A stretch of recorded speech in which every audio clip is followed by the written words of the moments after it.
다 같이 모여서 으쌰으쌰 오늘 하루 재밌게 놀아보자 이런 분위기로 사람들이 다 왔던 것 같아요. 이태원을 온다 그 생각 자체가.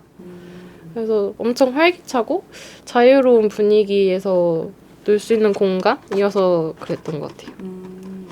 매일 주말마다 큰 일이 없지 않는 이상은 지금도 매주말 이태원을 방문을 해서 음악을 틀 때도 있고 아니면은 친한 DJ들의 파티들이 있을 때 또 놀러 가기도 하고 보통은 이태원만큼 음악적인 다양성이나 깊이를 보장하는 공간이 없고 다양한 에너지가 있기도 했고 여기에 왔던 첫 번째 이유는 20대 후반이거나 30대 어느 정도 이렇게 대화가 되는 홍대처럼 너무 안 어리기 때문에 여기 온 거고 강남은 너무 서울 사람 같다고 해야 되나?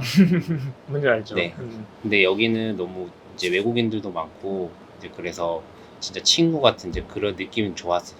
저 사실 이태원 좀 특별한 장소라고 생각합니다. 왜냐하면 거기가 좀 자유스럽고 다양하고 국제적인 느낌은 느껴서 그리고 자주 갑니다. 전 그 한 번에 그 친구랑 그 국제적인 행사에 있었거든요. 그때는 가서 다양한 문화 즐기고 다양한 국제적인 음식을 먹어보아서 그때는 제일 좋은 기억납니다. 항상 느끼고 있죠, 저는요. 솔직히 이태원이라는 데가 다른 타 지역보다 좀 빨리 받아들이고 이태원 같은 경우에는 유행 따라가는 데는 아니거든요. 외국인들도 그렇고 그냥 자기 개성들이 있는 거고 제가 봤을 때 우리나라에서 한 단계 제일 위로 그런 것 같아요. 제가 사실 드랙 커뮤니티에서 이태원이라는 공간 자체가 굉장히 좀 상징적인 공간이란 말이에요. 네. 아무래도 이제 90년도부터 막 활동을 했었던 드랙 퀸 클럽들도 있었고 그리고 그분들이 그런 공간들을 중심적으로 이제 활동을 하다 보니까 이제 이태원 하면은 뭔가 그런 공간들이 되게 메이저처럼 여겨지는 부분들이 있었어가지고 이태원 드랙 하시는 분들은 다 이태원에서 활동하고 싶어 하실 거예요. 저도 그런 마음으로 처음에 시작을 했고요.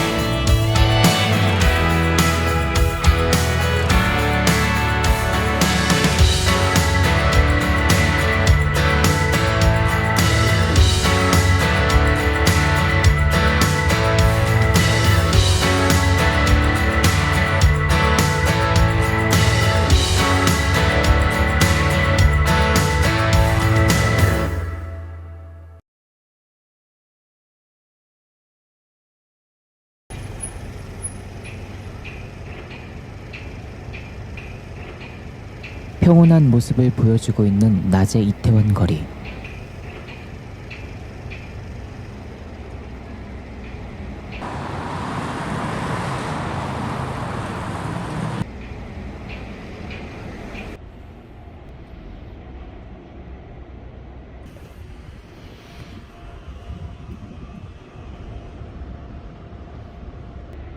거리 곳곳에는 다양한 외국 음식을 맛볼 수 있는 식당들이 있어서 이국적인 모습의 이태원을 느낄 수 있다.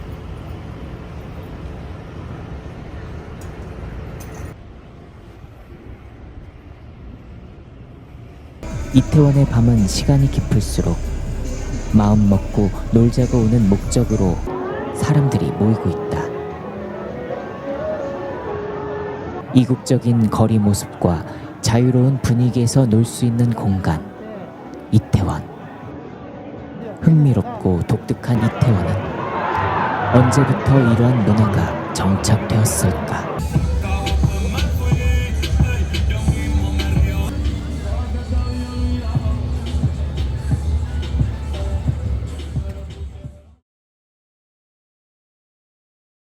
이태원 이름 많이 들어보셨죠? 지방으로 내려가는 관리들의 숙소로 사용했던 곳이 바로 원입니다. 이태원이 있는 곳은 지금의 용산이 있는 곳인데요. 조선시대 때 이미 이곳에 이태원이 설치가 되어 있었습니다. 이렇듯이 이 용산은 한양의 바로 남쪽이고 한강과 연결되기 때문에 또 교통의 요지이기도 합니다. 그러다 보니 외국 군대가 주둔을 하게 되었고요. 그리고 1904년 한일의정서에 사조에 의해서 일본이 이 용산 땅을 군을 주둔을 시킬 수 있는 법적 근거가 마련이 됩니다. 우리 백성들이 살던 땅을 또 빼앗기기도 되고, 그리고 그 옆에 있던 이태원도 점차 변하게 됩니다. 네, 이 용산에 이제 일본군의 이 군영지가 우리 해방을 맞이하면서 바로 또 미군이 또 주둔을 하게 됩니다. 네, 그리고 6.25 때 잠시 우리 국군과 또 북한군, 중공군 여러 거치면서 다시 미군이 주둔을 하게 되었는데요. 네, 그러면서 그 주변 일대가 미군과 관련된 곳으로 이제 도시가 변모하게 됩니다. 부대 주변에는 주요 소비층인 미군을 대상으로 상점과 유흥가들이 형성되었다. 1980년대 서울 아시안게임과 서울 올림픽을 개최한 이후에는 한국을 방문하는 외국인들은 쇼핑이나 비즈니스 목적으로 이태원을 찾았다. 그러나 이태원 상권에도 불황이 찾아오면서 빈 공간에는 성소수자 클럽이 자리를 채웠다. 비슷한 시기 한국으로 경제활동하기 위해서 찾아온 이슬람권 국가 사람들은 임대료가 낮았던 이태원으로 정착하면서 이슬람 문화권이 형성되었다. 이처럼 과거 이방인들을 환대하였던 이태원은 지금도 수많은 이방인들을 포용하는 공간으로 자리 잡고 있었다. 다른 지역하고 다른 거는 이 이태원에 사는 사람들은 그 외국인들을 받아들였어요. 인정하고. 그 다양한 문화가 섞여 있거든요. 그래서 저는 이 할로윈 축제라고 하면은 축제가 아니다고 하시는 분들이 있는데 제가 봤을 때는 여기서는 축제예요. 그러니까 즐기는 거거든요. 근데 그 오해하는 부분들이 있는 것 같더라고요. 저는 솔직히 할로윈에 대해서 얘기할 게 진짜 많은데 그 하얏트 호텔 건너편에 웬 아파트가 있었던 거 아시죠? 지금 거기에 보면 다 외국인 살았거든요. 뭐 군인들부터 해가지고 그 가족들. 저희가 그 바로 밑에 집이라 그 바로 가깝거든요, 집이. 그래가지고 그 올라가서 예전 같은 게 할로윈 되면은 그 초인종 눌러가지고 뭐 이제 기분이 초콜릿 하면은 초콜릿 주고 막 그랬던 문화였었거든요. 그때부터 제가 이제 할로윈에 대해서 이제 알고 있었죠. 그러니까 할로윈 어렸을 때는 할로윈이라는 뜻은 잘 몰랐지만 10월 말일 날 되면은 항상 그 웬 아파트 그런 데 가서 외국인한테 기분이 초콜릿 달라. 그렇게 했던 것 같아요. 그게 이제 지금 생각해보면 한 30년이 넘었죠. 35년, 뭐 거의 한 40년 가까이 됐는데 그렇게 해서 제가 그 할로윈이라는 데 처음 접하게 된 게 그렇게 됐고 그런 문화들을 좀 솔직히 빨리 접하게 됐죠. 저희 이제 명절같이 저도 뭐 그렇게 생각을 하고 있고 뭐 그러면서 이태원에 이제 외국인들이 많았기 때문에 그런 문화가 이제 형성이 된 거겠죠. 이태원에 이제. 이 사람 진짜 웃기다라고 생각을 했던 게 약간 십자가에 박힌 예수 분장을 하신 분이 있었어요. 너무 그러니까 이게 웃으면 안 되는데 너무 웃긴 거예요. 심지어 외국인이셨거든요. 네. 심지어 되게 장발에 머리가 긴 백인 남자분이셨어요. 진짜 예수님 예수님처럼 생기신. 진짜 예수님 생각하시는지. 그분이 너의 죄를 사한다면서 주변 사람들한테 와인을 이렇게 따라주고 계시더라고요. 그래서 와 진짜 역시 이태원은 나의 상식 밖을 벗어나는 동네다. 그건 목사님도 웃는 거죠, 솔직히. 저는 그때 참여했을 때 되게 재밌었어요, 심지어. 그래서 이런 새로운 세계가 있구나. 왜냐면 저희 문화가 아니잖아요. 할로윈 자체가. 그래서 새로운 문화가 있다는 거 알았고 이제 그렇게 코스튬 저는 하고 갔었는데 많은 사람들이랑 친해지고 사진도 많이 찍고 그렇게 같이 그냥 그런 걸 즐겼던 것 같아요. 제가 해보지 못했던 거. 그래서 이런 문화 참여해보고 즐기는 것도 재밌구나. 저는 이렇게 생각해서 저는 주변 사람들에게 많이 알려줬어요. 이렇게 해봐도 재밌더라, 이런 거를. 그때는 너무 패기가 넘쳤던 것 같아요. 정말 코스튬도 열심히 분장하고 최대한 싱크로도 맞춰야 된다고 생각해서. 어떤 거 입으셨어요? 저 그 이상한 나라 앨리스의 모자 장수요.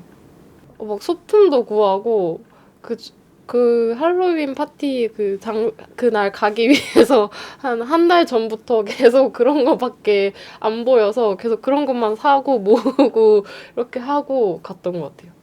그러면은 처음에는 일단 집 밖을 그렇게 하고 나왔는데 너무 제 자신이 창피했는데 사람들이 다 쳐다볼 거야. 저 사람 뭐지? 이런 식으로 쳐다볼 텐데 이제 이태원에 저도 점점 가까워질수록 그렇게 코스튬 하신 분들과 점점 만나면서 저도 모르게 이제 제 안에 자신감이 이렇게 솟아나면서 괜찮은 것 같은데 당당해질 수 있는데 라면서 자신감을 좀 얻고 그렇게 이태원에 도착해서는 정말 거리낌 없이 다녔던 것 같아요. 활보를 하고 다녔던 것 같아요. 2022년 4월 사회적 거리두기가 3년 만에 완전 해제가 되었다. 사람들은 헬로윈 축제를 구경하러 이태원으로 갔고 역대급 인파가 몰렸다. 10월 29일 토요일 저녁 11시 온라인에서는 이태원에서 사고가 발생했다는 글이 올라오고 있었다.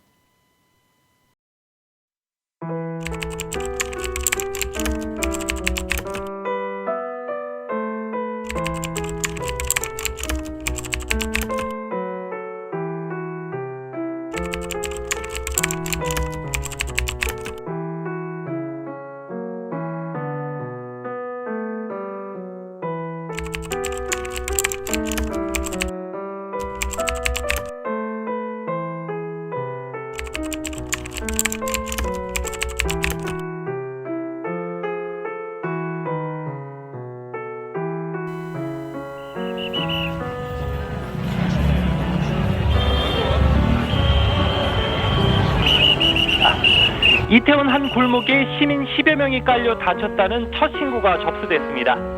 이어 호흡곤란 등으로 사람들이 거리에 쓰러져 있다는 신고들도 80건 넘게 들어왔습니다. 사고 장소에는 현재 50명 넘는 심정지 환자가 발생한 걸로 전해집니다. 구조대원은 물론 경찰까지 거리에 쓰러진 시민들을 심폐소생하는 등 구조활동을 펼치고 있습니다. 소방당국은 이태원 일대에서 헬로윈 데이로 9시, 10시에 그 공연을 보다 온 친한 형도 만났었고 그때 이제 그 광장에서 둘이 이제 나와가지고 막 얘기를 하는데 이제 소방차가 한 대 이렇게 쓱 지나가는 거예요. 앰뷸런스. 그 이후에도 한 3-4대가 이렇게 지나가는 거죠. 그러니까 정상적으로 생각했을 때 사람이 아무리 많아도 깔려 죽겠다는 생각을 사실은 하지 압사 사고가 일어날 거라고는 생각을 못 하니까요. 구급차 그 관할 지역이 이렇게 써 있잖아요. 서초, 도봉, 노원. 왜 저 차들이 여기까지 오지? 이런 생각이 들었을 때 그때부터 좀 무슨 일이 있나? 생각하자마자 소방차들이 이제 줄을 지어서 이렇게 오더라고요. 진짜 너무 끝없이. 그거를 보고 무섭다라고 생각을 했죠. 그 자리에서 한 2시간 정도를 강제로 이제 이게 다 서라운드로 보게 된 거예요, 현장을. 그때 저희 현장에서 조금 몇 미터 간의 거리 차이로 서로 상황 파악이 안 되는 상황이었어요. 이 주변에 그랬다고 그랬거든요. 저 그냥 프랭크 같은 거. 왜냐면 할로윈 때 그런 그냥 게임으로 할 수 있는 사람 그럴 수도 생각했는데요. 근데 어느 순간 비상 문자 그런 거 받아서 그거 맞다라는 생각이 들어서 이게 이 세상에 생길 만한 일인가? 지금도 막 꿈꾸는 것 같아요. 그때 그게 너무 진짜 아무도 생각을 못한 거라서. 할로윈이 그 해에 처음 있는 게 아니고 엄청 많이 했었잖아요. 근데 단 한 번도 이런 적이 없었거든요. 그 전에도 제가 놀러 왔었을 때도 이런 사고라는 게 그냥 뭐 술에 취해가지고 집 못 찾는 정도? 근데 이런 일을 딱 하니까 이게 이해가 잘 안 되고 전혀 예상하지 못하셨겠네요. 네. 그렇죠. 그래가지고 뭐 계속 꿈꾸는 그런 느낌. 지금도 그래요. 그래서 처음에 2-3명이 뭐 진짜 사고가 났다. 그러고 말았는데 그때부터 그 뉴스에 보니까 속보가 뜨는 거예요. 사고가 났다고. 그때부터 계속 밤새 뉴스를 봤죠. 근데 막 사상자가 막 어마어마하게 나오는 거예요. 그래서 그날 저희가 이제 한숨도 못 잤죠. 너무 무섭고 해가지고. 근데 우리 인터뷰했던 그 기자분이 사고 현장에서 방송을 하고 계시더라고요. 다음날 집 앞에 나갔는데 저희 동네는 할로윈 축제 기간에는 집집마다 막 많이 걸어놔요. 개인들이 그렇게 많이 걸어놓기도 하고 편의점에도 많이 걸려 있는데 그날 제가 슈퍼를 가려고 나왔는데 다 사라졌더라고요. 사탕바구니 이런 거요? 네, 사탕바구니며 호박 뭐 이런 것들 다 사라지고 없더라고요. 그래서 아 진짜구나 했던 것 같아요. 이렇게 많이 될 줄은. 왜냐면 제가 그 골목을, 해밀턴이나 그 골목 자체가 원래 이제 거기에 클럽이 원래 많았던 골목이기 때문에 10년 전부터, 10년이 뭐야, 한 20년 전부터 그 골목을 진짜 많이 다녔던 사람 중에 한 사람인데, 거기서 그런 사건이 참 참사가 일어나는 건 정말 상상도 못했던 것 같고 조금 힘들었죠, 솔직히. 그게 뭐 한 달 넘게 막 너무 힘들어가지고, 힘들면 가가지고 이제 그 왜 해밀턴 앞에 이렇게 해놨던 그거 이제 추모하는 거 거기서 한참 울고 막 그랬던 것 같아요, 와이프랑. 근데 저는 또 어떻게 보면은 여기서 계속 태어나서 살았던 사람이고 뭐 이렇게 어디 다른 데 옮겨서 뭐 살았던 적이 한 번도 없기 때문에 더 약간 좀 마음이 아팠던 것 같아요. 그러니까 한편으로는 되게 당황스러웠고 왜 이렇게까지 됐을까에 대한 생각? 분명히 사람이 그렇게까지 모일 거라고 예상하지 못하지 않았을 텐데 용산구청 쪽에서나 아니면은 뭔가 119 재난 상황실에서는 왜 아무런 대처가 없었을까에 대한 생각이 좀 있었어요. 그러니까 압사로 사망자가 생길 정도면은 최소한 그 전부터 사람이 그만큼 많았다는 얘기인 거잖아요. 그렇다면은 분명히 뭔가 대책이 있었을 텐데. 그리고 그 전년도 할로윈도 사람 진짜 많았었거든요. 맞아요. 그리고 상인들끼리도 이러다가 진짜 사고 나겠다라는 얘기가 빈번했었어요. 참 조금 대응하는 분들 사이에서도 좀 안일했다? 라는 생각이 좀 들더라고요. 그런 생각이 충분히 들 수 있을 왜냐면은 생각해요. 상인들 사이에서도 사고 날 것 같다라는 얘기가 지배적인 상황에서 그런 대응을 할 수 있는 위쪽 기관에서는 아무것도 몰랐다라는 게 너무 관심이 없었다라는 거잖아요. 그쵸. 그냥 그런 좀 생각이 있습니다. 너무 관심이 없지 않았나?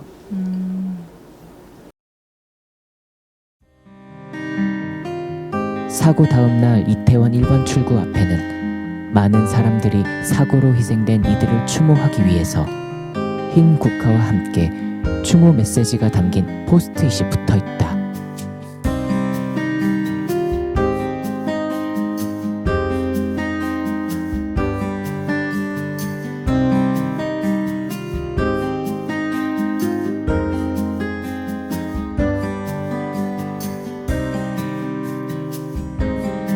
12구 참사에 대해서 지역 주민들은 어떻게 받아들이고 있을까?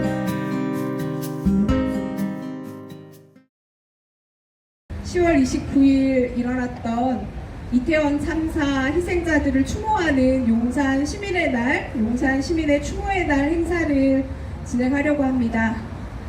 네, 오늘 이 자리는 우리 용산 시민들의 자발적인 참여로 우리 희생자들에 대한 애도의 마음을 함께 나누고 또 우리 용산 구민들 서로의 마음을 위로하면서 지켜주지 못해 미안합니다. 동시대를 함께 살다 당신들을 먼저 떠나보내고 우리만 이렇게 남아 미안합니다. 이곳이 얼마만큼 사람이 많은 곳인지 알고, 근데 이제 저와 함께 있었던 지인들이 사고 사실을 보면서 비록 그때가 12시가 넘은 시간이었지만 내가 그 공간 달려갔어야 하는가? 그대 귀한 목숨 외면하고만 이 모순 가득한 사회 구조 바꿔야지 다짐하면서도 그대의 나이를 훌쩍 지나온 나의 어른들의 잘못이다. 오늘 이 자리에 선다는 것조차 자신이 없었습니다. 참사의 희생자가 되어버린 내 딸 같은 아이의 영정을 들고 애통해 하는 모습을 우리 참담한 대한민국의 현실에 가슴이 아픕니다. 이태원을 거주하면서 활동하시는 분들의 생각, 이야기를 좀 사실 듣고 싶었어요. 이 기록단을 모아서 했던 활동이 뭐냐면 우리가 무엇을 기록할 건가, 누구를 만날 건가, 그런 이제 준비를 하기 위해서 워크숍을 했어요. 워크숍도 하고 실제 이태원도 탐방을 하고, 이태원이 원래 어떤 곳이었는지, 이태원에는 왜 이렇게 다양한 문화, 외국인들이 모이게 되었는지, 이태원은 왜 다른 데에서 보기 힘들게 클럽이나 이렇게 모여 있는지, 왜 이태원의 사람들은 이태원에 대해서 사람들은 자유로움을 느끼는지, 우리가 누구를 만날 건가, 무엇을 기록할 건가라는 그런 준비를 했었죠. 그 다음 했던 활동은 저희가 주민 간담회를 먼저 열었어요. 지역에서 주로 좀 활동하시는 분들을 모셔서 과연 우리가 그 참사 이전의 상황, 상권을 중심으로 회복한다고 참사 이전으로 돌아갈 수 있을 것인가, 어떻게 해야지 우리에게 일상 회복이라는 것은 가능할까, 그런 거에 대한 이제 고민을 그 간담회에 오신 주민들하고 함께 나눴고요. 그리고 또 하나 주제였던 참사 이전과 이후에 달라진 용산구 안전대책에 대해서 주민으로서, 시민으로서 좀 더 관심을 갖고 지역의 안전에 대해서 그런 참여할 수 있는 방안에 대해서 좀 이야기를 나눴는데요. 간담회의 내용을 좀 모아서 주민 토론회를 열었어요. 그 시간에 이후의 문제를 좀 같이 이야기를 해볼 수 있었으면 좋겠고요. 용산 FM으로서는 이태원 참사 관련해서 계속 소식을 전할 수 있도록 해보겠습니다. 저희가 밤에 그 경리단길에서 이태원을 한번 갔었는데 사고 나고 얼마 안 있다가 지나다니는 사람이 한 명도 없고 너무 적막이 흘러가지고 저희가 너무 깜짝 놀랐어요. 지금까지 이렇게 살면서 이런 적은 처음이었었거든요. 많이 좀 좋아진 것 같기는 해요. 네, 전보다는. 그때는 이태원 자체를 그냥 가지 말아야 할 곳, 뭐 이런 느낌이 좀 강했었거든요. 네, 근데 지금은 그 정도는 아닌 것 같아요. 그냥 지나다니는 사람은 많은데 상권은 아직까지 많이 죽어 있어요. 제가 생각했던 것보다 옛날 모습 그대로였어요, 거의. 그래서 뭐 물론 속속히 들여다보진 않았지만 제가 생각했을 때는 이 정도면은 그래도 많은 사람들이 다시 모이고 있네? 그럼 곧 금방 회복되겠다, 더 많은 사람들이 라고 생각이 들었고, 사회적으로는 친구들한테도 있는 것 같아요. 예를 들면 친구들한테 나 오늘 이태원에서 약속 있어, 이러면 이태원 왜? 가면 안 되는 건 아니잖아 라는 아직 사회적인 인식이 있는 것 같아요. 그래서 이태원에 간다고 했을 때는 사람들이 뭐 걱정도 있을 테고, 거기 가면 거기 상권 다 죽었다며, 약간 이런 시선? 이런 게 아직 남아있고, 다른 지역은 이제 코로나가 풀린 상태고 이제 이태원만 아직 코로나가 연장돼 있는 상태라고 느낄 정도였고, 물론 빚도 많이 지고 그만큼 유지는 해야 되는데 일단 손님들이 발길이 끊겼으니까 그게 유지가 안 되니까 계속 그냥 원래는 이 가게를 계속 가져가고 이제 그러고 싶었는데 어떤 일이 생기면 제 생계가 힘들어지고 제 가족을 못 지키게 되니까, 그래서 이제 내놓은 이유 중에 하나죠. 참사가 발생한 지 어느덧 300여일이 지났다. 정부와 서울시, 용산구청은 침체된 이태원 거리를 살리기 위해서 다양한 이벤트를 진행하였다. 하지만 참사에 대한 책임은 여전히 언급을 피하고 감추고 외면을 하고 책임지는 사람은 아무도 없었다. 안 열리면 그 희생된 친구들이 더 속상할 것 같아요. 이거는 제가 봤을 때는 어떻게 됐든 작년처럼 뭐 크게는 아니더라도 그래도 열려야 된다고 저는 생각을 해요. 그 친구들 위해서라도. 저는 무조건 가고 더 재밌게 놀 수도 있어요. 그 친구들 기억하면서 더 재밌게 놀고 추모는 또 다른 거니까. 일단은 완전히 없어지는 거는 이제 말씀하신 것처럼 어렵고 다들 저처럼 그 머리 한 곳에 아마 각인이 되어 있을 거예요. 그러면 좀 더 그 안전에 대해서 신경을 많이 쓰겠죠. 모든 사람들이. 대신에 이제 그런 걸 신경 안 쓰는 아이들 있거든요. 어린 친구들. 그런 친구들을 이제 어른들이 보호할 수 있게끔 그런 시스템이 이제 잡혀가겠죠. 천천히. 근데 이제는 이런 일이 일어났으니까 다들 어른들이 그 안전에 대해서 신경을 쓰고 좀 더 재밌고 안전하게 놀 수 있는 이제 환경으로 이제 바뀌겠죠. 서로가 피해자만 있는 것 같아요. 제가 봤을 때는 이번 일이. 그래서 그런 것들을 없애고 다시 놀고 싶은 즐거운 이태원을 만들려면 잊지 말고 또 정부가 하지 않는다면 뭐 우리가 힘써서 밝혀야 되겠죠? 밝혀서 피해자들 분들 충분히 납득할 수 있게끔 해주고 또 그런 것들 이태원에 대한 안 좋은 색안경을 끼게 된 그런 분들한테서 또 색안경을 벗어줘야 할 거고 이거는 뭐 누가라기보다 다 같이 해야 될 문제인데 이런 거를 많이 공론화해서 계속 생각하고 해결하게끔 해야 될 것 같아요. 네. 모든 사람들이 와서 즐겁게 놀고 재밌게 놀고 우리의 즐거움을 경험하고 우리가 이런 식으로 산다를 경험하는 공간이 크다고 생각하거든요. 저는. 그렇기 때문에 너무 오히려 진지하게 생각하는 것보다 조금은 캐주얼하게 생각하는 것도 좋은 것 같아요. 약간 마음속에는 잘 담아두고 기억하되 우린 이래서 더 조심해야지 이런 것보다는 더 가시화시킬 수 있도록 더 알리는 게 더 중요한 것 같아요. 다시 활기를 찾고 자유로운 모습의 이태원을 저는 바래요. 사람들이 먼저 얘기를 꺼냈을 때 그렇게 물론 슬픈 사건이긴 하지만 그거를 먼저 얘기 꺼내는 게 아니라 그냥 오늘 가볍게 예전처럼 그냥 오늘 이태원 가서 놀려고 하면 그래 재밌게 놀다 와 라고 할 수 있는 지역이 됐으면 다시 좋겠어요. 보스톤 마라톤 참사가 있었을 때 당시에 보스톤 시민들의 그 구호가 보스톤 스트롱이었어요. 그러니까 폭탄 테러가 있고 나서도 여전히 보스턴이라는 도시는 건재하고 우리는 잘 이겨낼 수 있고 이런 메시지를 담았었던 문구가 있었어서 저희가 그때 그 파티 이름을 정하려고 되게 고민을 많이 했었는데 이태원 스트롱으로 갔었어요. 그래서 우리가 어떻게 하면 좀 이 참사에 대해서 이야기를 할 수 있고 저는 노래하는 사람은 노래로 추모를 할 수 있다고 생각을 하고 춤을 추는 사람을 춤으로 추모를 할 수 있다고 생각을 해요. 그냥 똑같이 이태원에서 음악을 트는 우리는 그 음악을 트는 행위를 통해서도 추모를 할 수 있다고 생각하거든요. 물론 이건 이견의 차이가 있을 것 같고 사람마다의 관점에 대해서는 다르겠지만 저주받은 땅처럼 두는 게 옳은 방식이라고 저는 사실 생각하진 않아요.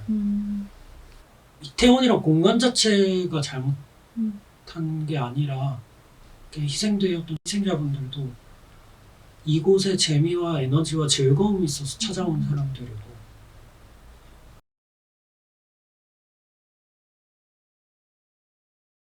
우리는 여전히 이태원으로 놀러간다. 참사에 희생된 사람들이 놀지 못한 시간만큼 이태원에서 가서 놀고 즐길 것이다. 다만 참사가 발생했던 기억은 그날에 비해서 지금은 또렷하진 않지만 여전히 존재하고 있으며 간직하고 있다는 것을.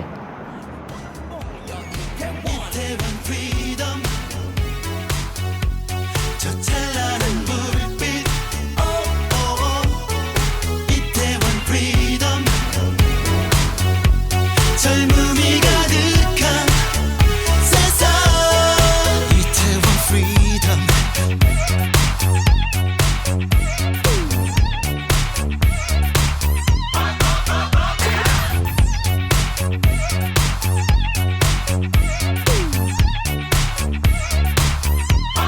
알려주겠어 다 말해주겠어 새로운 세상 그곳을 말해봐. 지금 몇 개월이 지난 시점에서 제가 곰곰 다시 정리해서 생각해보니 여태 대한민국에서 일어났던 참사 중에 진실이 제일 먼저 규명되고 제일 진실하게 밝혀지고 책임자가 가장 강력하게 처벌받고 다음 참사가 일어나지 않는 마지막 참사였다라고 역사에 기록되기를 바라는 마음이 지금은 있어요. 그러려면 우리가 어떻게 해야 될까? 작가분들을 만나면 시로 혼내주세요. 노래하는 분을 만나면 노래로 혼내주세요. 이렇게 제가 부탁을 드리고 있거든요. 그러면 내가 시민분들에게 어떻게 하면 이 참사를 전 국민에게 알릴 수 있고 무관심한 시민들에게도 알릴 수 있을까? 어떻게 도와달라고 요청해 볼까? 곰곰 생각해 보니 여러분의 자녀분들에게 설명해 주시고 이 참사를 알려주시면 어떨까? 또 자녀분이 안 계신 분들은 친구에게 알려주시면 어떨까? 나라가 잘못됐을 때 나라를 바꿀 수 있는 건 청년들의 힘이라고 제가 말을 합니다. 그러면 그 청년들이 앞장설 때 뒤에서 도와줄 수 있는 사람은 누구냐? 어머니들이라고 합니다. 어머니들은 청년들을 도울 수 있고 청년들은 나라를 바꿀 수 있는 힘이 있다고 생각합니다.